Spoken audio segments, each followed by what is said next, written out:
പ്രേക്ഷകർക്ക് cricket YouTube ചാനലിലേക്ക് IPL തുടങ്ങണ മുമ്പൊക്കെ തന്നെ ഇപ്പോൾ പരിക്ക് എല്ലാ ടീമുകളെയും വേട്ടയാടിക്കൊണ്ടിരിക്കുകയാണ്. ഇപ്പോൾ നിലവിൽ CSKക്കാണ് ഇപ്പോൾ 8ന്റെ പണി ലഭിച്ചിരിക്കുന്നത്. അവരുടെ ഓസ്ട്രേലിയൻ പേസറായ നഥാൻ എല്ലിസ് ആണ് ഇപ്പോൾ റൂൾ ഔട്ട് ആയിട്ടിരിക്കുന്നത്. ഇപ്പോൾ ദ ഹിന്ദു എന്ന് പറഞ്ഞതിന്റെ സ്പോർട്സ് ചാനലാണ് ഇപ്പോൾ അദ്ദേഹം പുറത്തു വിട്ടിരിക്കുന്നതാണ് ഈ വാർത്ത.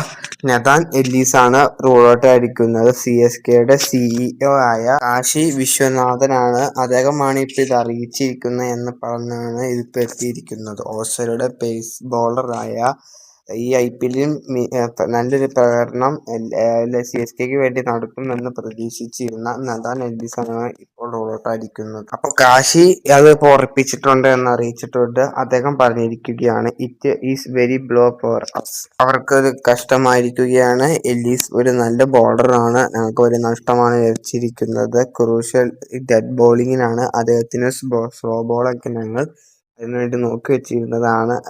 വലിയ നഷ്ടമാണ് ഞങ്ങൾക്കിപ്പോൾ സംഭവിച്ചത്. അതിനായിട്ട് ഞങ്ങൾ ഇപ്പോൾ അതിനു പകരം വേറൊരു കളിക്കാരനെ തെരഞ്ഞുകൊണ്ടിരിക്കുകയാണ്.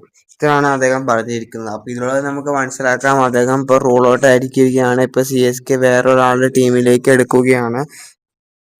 അപ്പോൾ നിങ്ങൾ അറിഞ്ഞതുപോലെ തന്നെ ഓസ്ട്രേലിയൻ പേസർമാർ മൊത്തം ഈ IPL റൂൾ ഔട്ട് ആയിരിക്കും. ഇപ്പോൾ എല്ലീസ് കുറേ ജോഷ് ഹേസൽവുഡ് അദ്ദേഹം കുറേ കളികളിൽ നിന്ന് റൂൾ ഔട്ട് ആയിട്ടുണ്ട്. കൂടാതെ തന്നെ പാറ്റ് കമ്മിൻസ് സൺറൈസേഴ്സ് ഹൈദരാബാദിന്റെ ക്യാപ്റ്റനായ പാറ്റ് കമ്മിൻസ് അദ്ദേഹം കുറച്ച് കളി റൂൾ ഔട്ട് പകരമായിട്ട് ശങ്കീഷനാണ് പകരം ക്യാപ്റ്റനായിട്ട് ഇരിക്കുന്നത്. അതുപോലെ തന്നെ ഇപ്പോൾ ജോഷ് ഇംഗ്ലീഷും നഥാൻ എല്ലീസും ഇപ്പോൾ റൂൾ ഔട്ട് ആയിരിക്കുകയാണ്.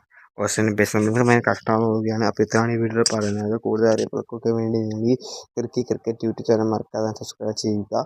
പരിക്ക് വേട്ടയാടുന്നുണ്ട്, എല്ലാ ടീമുകൾക്കും പരിക്കുണ്ട്. അപ്പോൾ വേറെ വാർത്തയായിട്ട് വീണ്ടും വരുന്നതായിരിക്കും. നിങ്ങൾ ചാനൽ സബ്സ്ക്രൈബ് ചെയ്യുക, നോട്ടിഫിക്കേഷൻ വരുത്തുന്നതായിരിക്കും. ബൈ.